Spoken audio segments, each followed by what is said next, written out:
उपस्थित धर्म प्रेमी, श्रद्धावान, जिज्ञासु भाइयों तथा सुशील बहनों, आज चौमासे की 14 है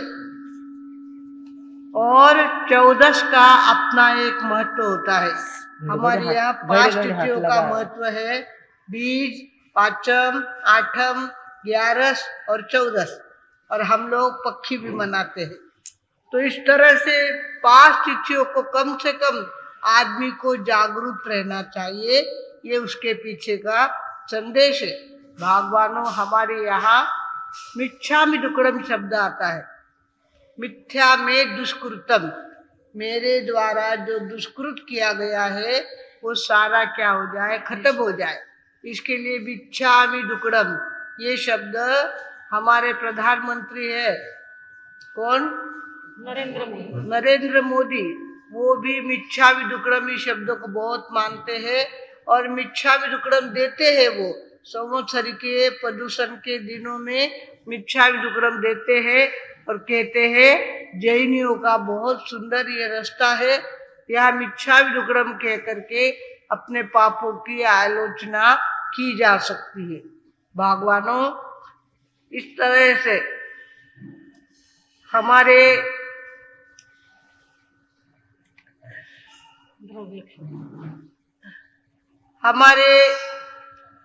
पर्यूषण चौमासे का ये शुरुआत हमारी हुई है और चौमासे के अंदर हमें तप, जप, आराधना सारी बातें करनी है। खास करके आज हमें अपने जीवन को देखने का अवसर प्राप्त हुआ है और हमें चाहिए कि हम मिच्छामि दुक्कडम देना सीखें।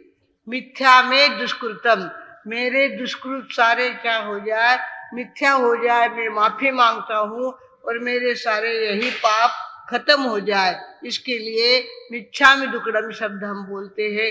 भगवानों, हमारे यहाँ पर इस तरह से एक परंपरा चालू हुई है कि हम लोग चौमासे की पक्षी को मनाते हैं। आज पक्षी का दिन है, कितने लोग यहाँ सुनने के लिए आए हैं। आज बड़ा दिन है, इसके लिए सुनने को यहाँ पे आए हैं।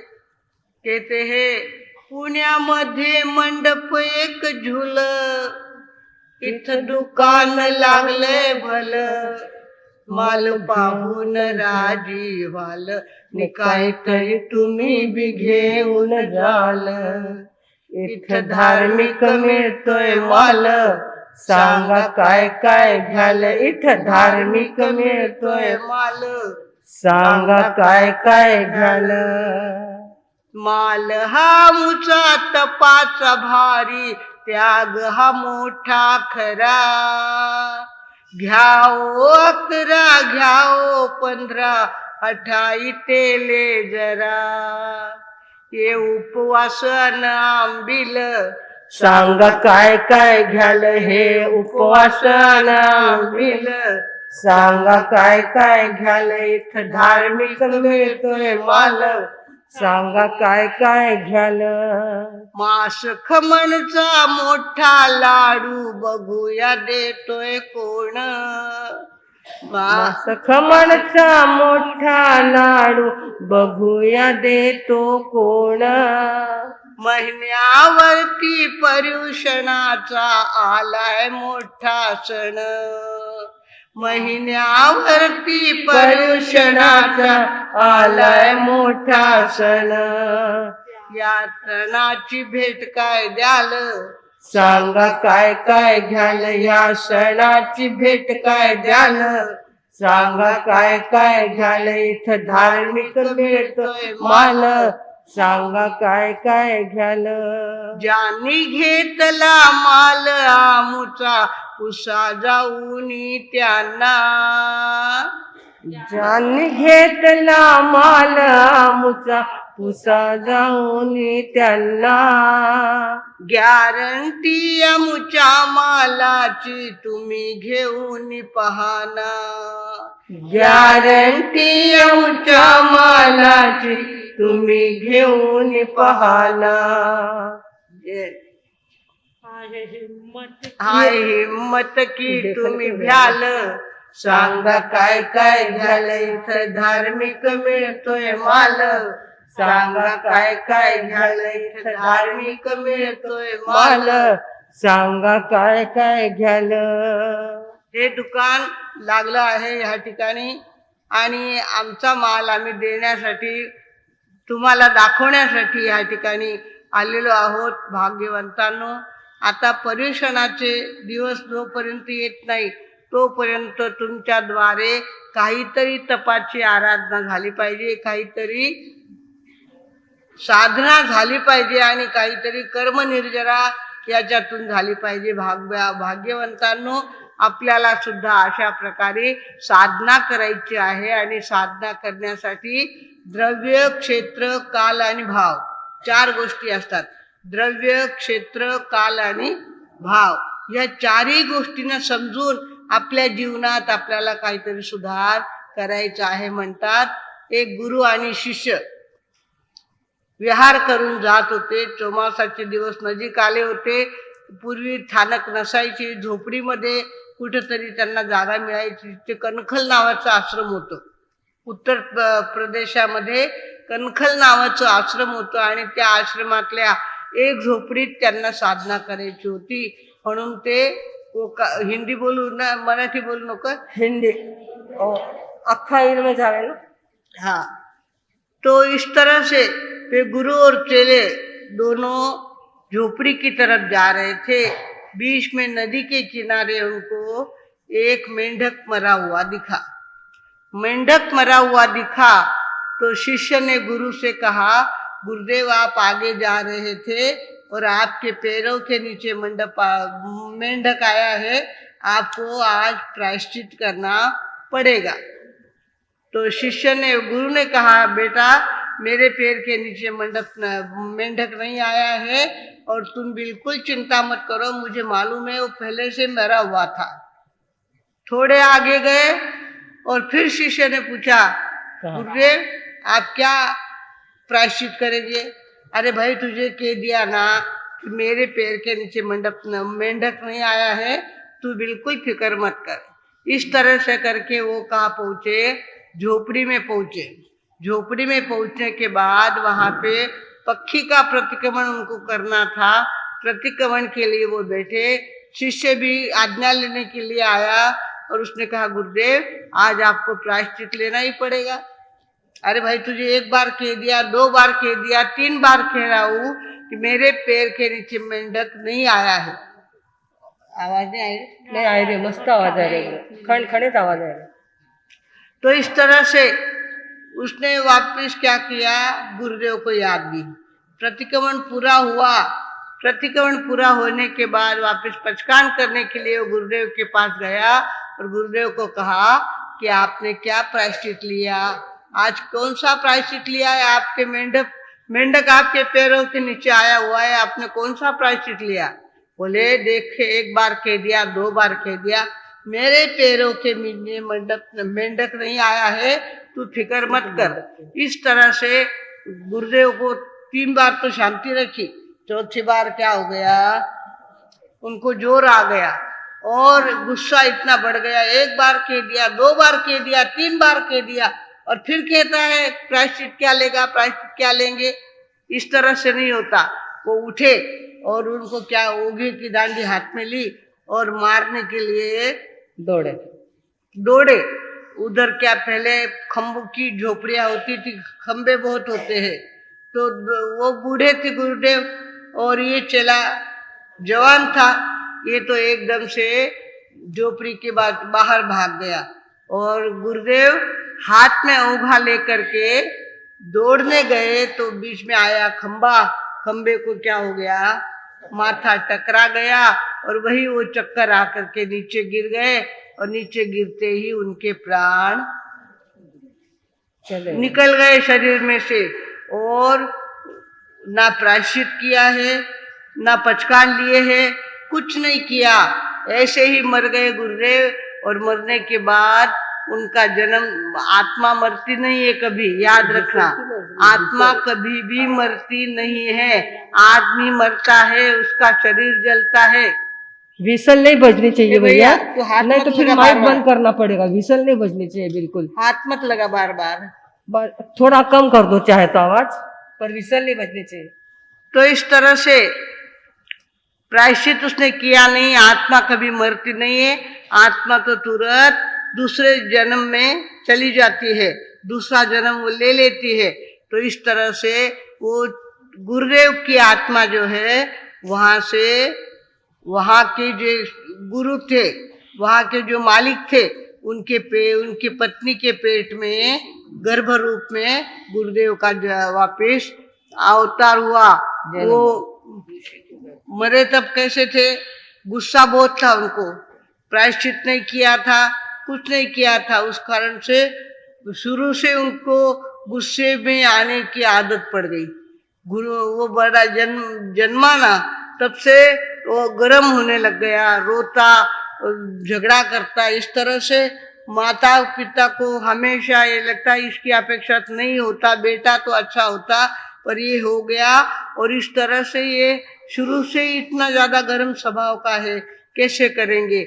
और इस तरह से बेटे का जन्म हुआ तो वो क्या करता था, मन के फिर कोई भी बात हुई कि रोता और एकदम वातावरण को बिगाड़ देता।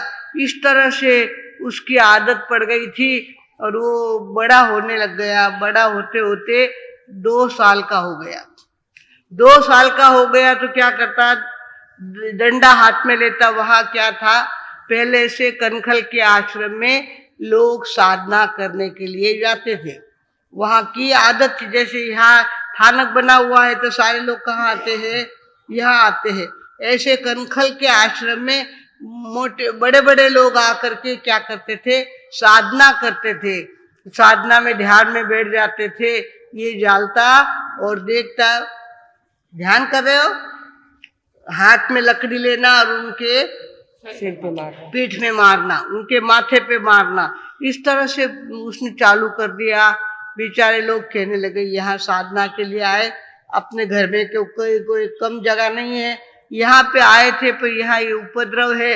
धीरे धीरे लोग क्या होने लग गए, कम होने लग गए और धीरे धीरे लोगों का आना वहां पे कम हो गया। इस तरह से उसको तो और ज्यादा जोर आया था, देखो मेरी पावर कितनी है, लोगों ने आना ही कम कर दिया। अब मैं अकेला हूँ यहाँ पे, सारा आश्रम मेरे बाप का है। इस तरह से वो गुस्से में, खाली प्रायश्चित नहीं किया था, पचखान नहीं किए थे, मरते समय क्रोध में मरा था। क्रोध का गुणाकार वहां पे होने लग गया और धीरे धीरे लोग वहां के कम हो गए। उसके माँ बाप सोचने लग गए, कहाँ हमारी क्रेडिट थी, कहाँ हमारा नाम था, और ये लोग इस तरह से हमारा बेटा कुपुत्र जन्मा है तो हमको लोगों का आना कम हो गया है। इस तरह से वो अंदर से अंदर जलने लग गए और धीरे धीरे दोनों की क्या हो गई, मौत हो गई। आश्रम के मालिक की मौत हो गई और मालकिन की भी मौत हो गई। इसके माँ बाप चले गए। ये तो और ज्यादा जोश में आया, ये और ज्यादा जोर में आया। अब सारे मेरा अधिकार है, पूरे आश्रम में मेरा अधिकार है और जैसा मैं कहूँगा वैसा होगा, मुझे पीछे बिना कोई यहाँ आ नहीं सकता। इस तरह से वो जोर में आ गया। खाली एक पश्चाताप नहीं किया था, अंतर में प्रायश्चित नहीं किया था और उसका गुणाकार होता गया। तो धीरे धीरे क्या हो गया, बढ़ता गया और धीरे धीरे अपने जीवन को और ज्यादा क्रोध से भरने लग गया। अब इस तरह से वो क्या करता, सवेरे का नाश्ता हुआ कि घूमने निकलता, देखता चारों तरफ मेरे आश्रम में कोई आया तो नहीं है, मेरे आश्रम में कोई जगह तो नहीं ली है। इस तरह से देखते रहता।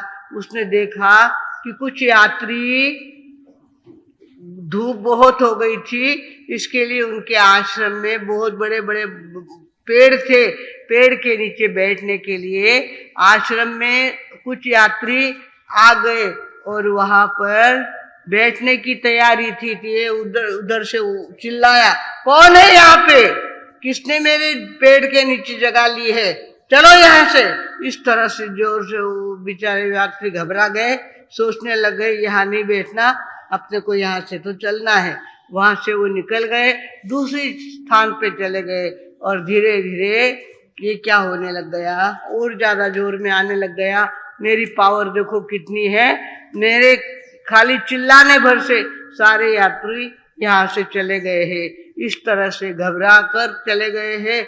इस तरह से वो क्या करता, अपने आप को गलत रास्ते पे था पर अपने आप को सही समझने लग गया था। मेरी पावर देखो कितनी है। इस तरह से वो दौड़ता हुआ वहां पे आया और वहां पेड़ के नीचे देखने लग गया कि यात्री कोई बैठा तो नहीं यहाँ पे। ये देखने लग गया तो उसका क्या हो गया, उसका पेड़ के लकड़ी से सर टकरा गया और फिर से उसकी मौत हो गई। उसकी मौत हो गई। अब ध्यान रखना, द्रव्य क्षेत्र काल भाव आपको आज अच्छी तरह से समझना है। इस तरह से वो क्या हो गया, वहां पे मर गया और मर के वहां पे कहाँ जन्म लिया उसने,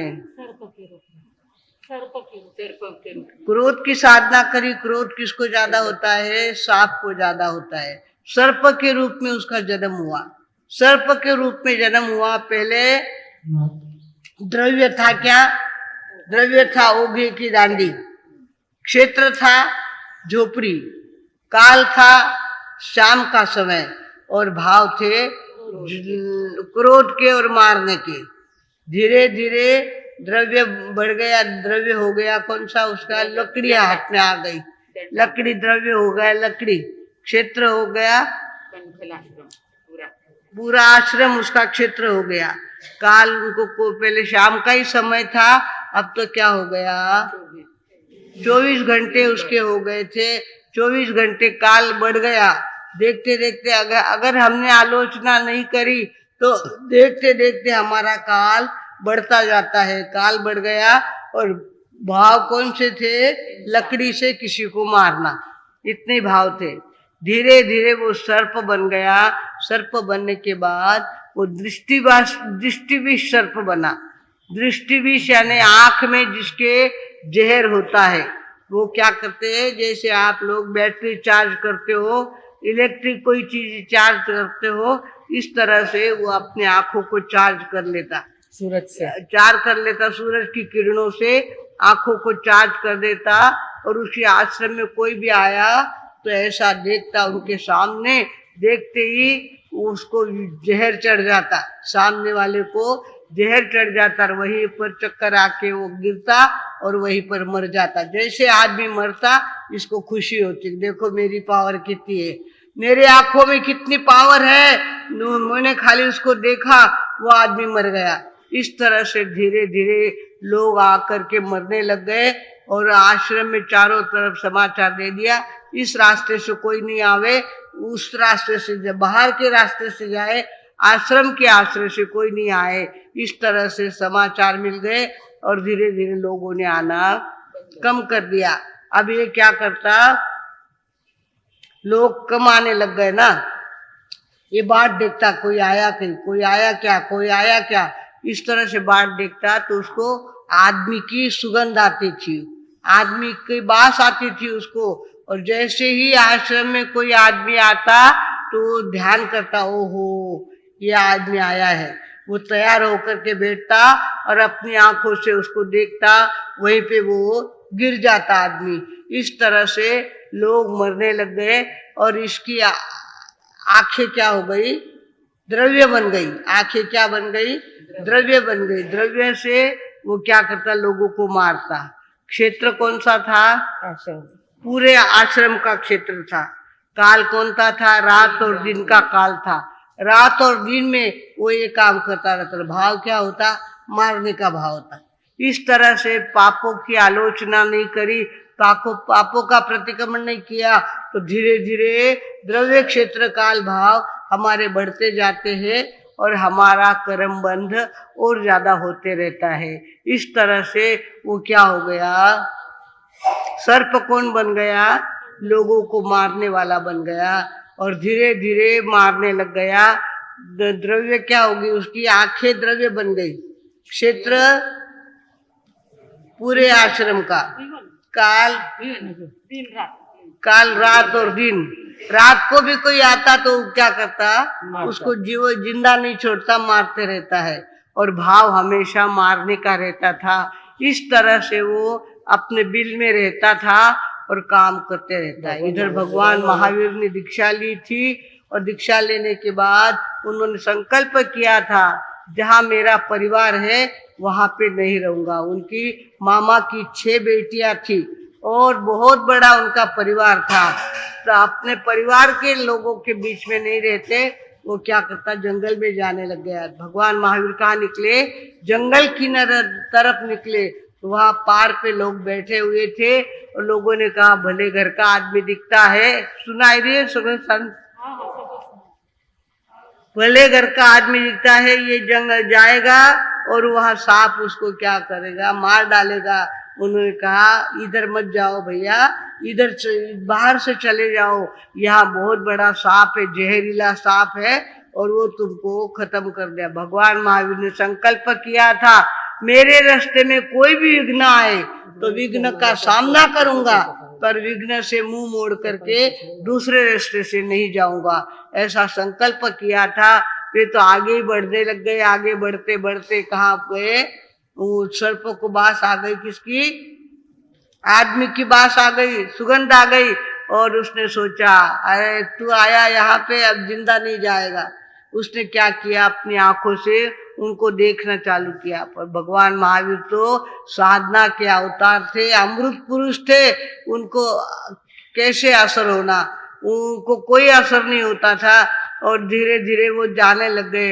ये सर्प और ज्यादा उसकी आंखों से उसको देखता तो वो आगे ही बढ़ रहे हैं। इस तरह से उनको ध्यान में आ गया कि यहाँ कोई जीव रहता है, जिसकी गति बिगड़ गई है उसकी गति को सुधारना मेरा काम है। इसके लिए धीरे धीरे आगे बढ़ते बढ़ते जहाँ सर्प का बिल था वहां वो जा करके खड़े हो गए। सर्प ने देखा ये तो कोई अलग आदमी दिखता है, ये मरता नहीं है बल्कि अपनी पावर कम करता है। अब इस तरह से उसको ध्यान में आ गया तो वो भगवान महावीर वहां खड़े हो गए, साधना के लिए खड़े हो गए, और उन्होंने सोचा जब तक इस जीव का उद्धार नहीं होगा तब तक मैं यही रहूंगा। इस तरह से संकल्प कर लिया उन्होंने और धीरे धीरे वहां खड़े हो गए। सर्प ने संकल्प किया ये कोई अमृत पुरुष दिखता है, इसकी साधना करना मेरा काम है। उन्होंने सोचा आज से मैं किसी को मारूंगा नहीं, किसी को दंश दूंगा नहीं, किसी के ऊपर मेरी आंखें फेरूंगा नहीं, मैं तो अंदर बिल के अंदर मुंह डाल के बैठा रहूंगा, और जब तक ये महापुरुष यहाँ पे है तब तक मैं अन्न पानी ग्रहण नहीं करूंगा। ऐसा संकल्प किया। किसने संकल्प किया? सर्प ने संकल्प किया। और वहां पे 15 दिन भगवान महावीर रहे। 15 दिन तक लगातार खड़े रहे। भगवान महावीर ज्यादा से ज्यादा ध्यान करते तो खड्गासन ध्यान करते थे, खड़े रह करके ध्यान करते थे। वो ध्यान में खड़े थे और इधर सर्प का तप चल रहा था। धीरे धीरे करते करते 15 दिन पूरे हो गए। कितने? 15 दिन। 15 दिन पूरे हो गए और एकदम से देखते देखते भगवान ने देखा अब इसकी गति सुधरने वाली है, इसकी गति अब बिगड़ेगी नहीं। उसने 15 दिन के उपवास कर लिए। 15 दिन में किसी को दंश नहीं दिया, किसी को मारा नहीं, किसी को मारने की भावना नहीं। इस तरह से संकल्प किया और 15 दिन में उसकी आयु पूरी हो गई। सर्प की आयुष पूरी हो गई। पूरी हो गई तो वे सीधे 8वें देवलोक में चले गए। सर्प का जीव कहाँ चला गया? जहाँ भटकता था पहले मालिक के पेट में गए, उसके बाद सर्प बने। इस तरह से वो धीरे धीरे नीचे उतरते थे और भगवान महावीर का संपर्क मिला और वे क्या हो गए? 8वें देवलोक में, सहस्रार नाव के देवलोक में चले गए। भगवानों ध्यान रखना, द्रव्य, क्षेत्र, काल और भाव, इसकी मर्यादा हमें भी करनी चाहिए। आप लोग सोचते हैं मेरी प्रॉपर्टी बहुत अच्छी है, मेरी प्रॉपर्टी और ज्यादा बढ़नी चाहिए, उसको देख करके आप बढ़ाते हो और धीरे धीरे संकल्प नहीं करते, मर्यादा नहीं करते, जिस कारण से अगली गति बिगड़ जाती है। भगवान ने कहा है अपनी गति सुधारने के लिए मनुष्य जन्म मिला है। मनुष्य जन्म में हमें चाहिए चौमासे की 14 आई, जिम जिम करती आई, जागो उठो हृदय तक पहुँचो, कर लो घर की कमाई हो, सब माल खरीदो, त्रिशला नंदन की खुली दुकान, बोलो सब माल खरीदो, त्रिशला नंदन की खुली दुकान। जैसे ही चौमासा लगता है भगवान महावीर की दुकान खुल जाती है। द्रव्य क्षेत्र और काल भाव की मर्यादा करने का संदेशा लेकर के चौमासी 14 आती है और धीरे धीरे लोग धर्म ध्यान में आगे बढ़ते हैं। भगवानों, हमें भी चौमासे की 14 का संदेशा ध्यान में रखना है और हमें अपना द्रव्य क्षेत्र काल और भाव इन चारों की मर्यादा करनी है। अपने जीवन को ज्यादा से ज्यादा संतुलित करना है। इस तरह से हमें चाहिए। आज हमने क्या कर दिया? द्रव्य क्या देखा? द्रव्य क्या था? 4 बजे सूरत करनी है, 4 बजे नहीं, पहले ओघा देखा, पहला नहीं ओघा जाने दो। अभी शुरू में क्या हो गया? भगवान की आंखों में, आंखों का जहर उनका क्या बन गया? द्रव्य बन गया। क्षेत्र हो गया कौन सा? रात, कनखल का आश्रम। काल हो गया दिन और रात का, और भाव क्यों थी? दिन भर मारने का भाव, और कोई भाव उनके नहीं थे। भगवान की संगत मिली और धीरे धीरे द्रव्य क्षेत्र काल भाव सारे संकुचित हो गए, सारे बिगड़ने बंद हो गए और धीरे धीरे उनकी गति सुधर गई। ये कहाँ चले गए? 8वें देवलोक में चले गए। भगवानों, हमें भी चाहिए हमारी गति बिगड़े नहीं, हमारा जीवन बिगड़े नहीं, हमारी मर्यादा टूटे नहीं। इसके लिए हम क्या करेंगे? द्रव्य क्षेत्र काल भाव की मर्यादा करेंगे और जहाँ तक बने अपने आप को संतुलित बनाने का काम करेंगे। देखो, भगवान महावीर की संगत मिली तो नीचे नीचे उतरते उतरते कहाँ चले गए? सर्प का जीव कहाँ चला गया? 8वें देवलोक में चला गया। हम भी अपने जीवन में अगर मर्यादा करेंगे, चौमासे की 14 को सच्चे अर्थ में मनाने का ध्यान रखेंगे, तो हम भी अपने जीवन में धीरे धीरे ऊर्ध्व गति में जाएंगे, नीचे गति की नहीं जाएंगे। इस तरह से हम भी अपने जीवन को सजाए, धर्म ध्यान से सजाए और अपने जीवन को जहाँ तक बने मर्यादा में रखने का प्रयत्न करें। इस तरह से हमारे यहाँ 14 नियम बताए हैं। 14 नियम सीखेंगे, 14 नियम हम पालेंगे और जहाँ तक बने नियमों की मर्यादा करेंगे। 12 व्रतधारी श्रावक बनेंगे, जहाँ तक बने अपने आप को सुधारने का काम करने के लिए चौमासे की 14 आई है और चौमासे की 14 में हम जरूर द्रव्य क्षेत्र और काल भाव की मर्यादा में रहने का प्रयत्न करेंगे। इस तरह से अगर हम अंतर से सावचेत बने, सावधान बने, तो धीरे धीरे हमारी भी गति सुधर सकती है। सभी की गति सुधरे, सभी अपने जीवन में मनुष्य जीवन को सार्थक बनाए, मनुष्य जीवन को यशस्वी बनाए। उसके लिए हमारे क्षेत्र, हमारे जीवन में चौमासे की 14 आई है। आगे रोज हमें कुछ न कुछ मर्यादा करनी है। जहाँ तक बने अपने आप को सुधारने का काम करेंगे। जरूर सभी अपने आप को सुधारने का संकल्प करेंगे और अपने आप को सुधारेंगे। इसी सद्भावना के साथ अब मैं विराम लेती हूँ। ओम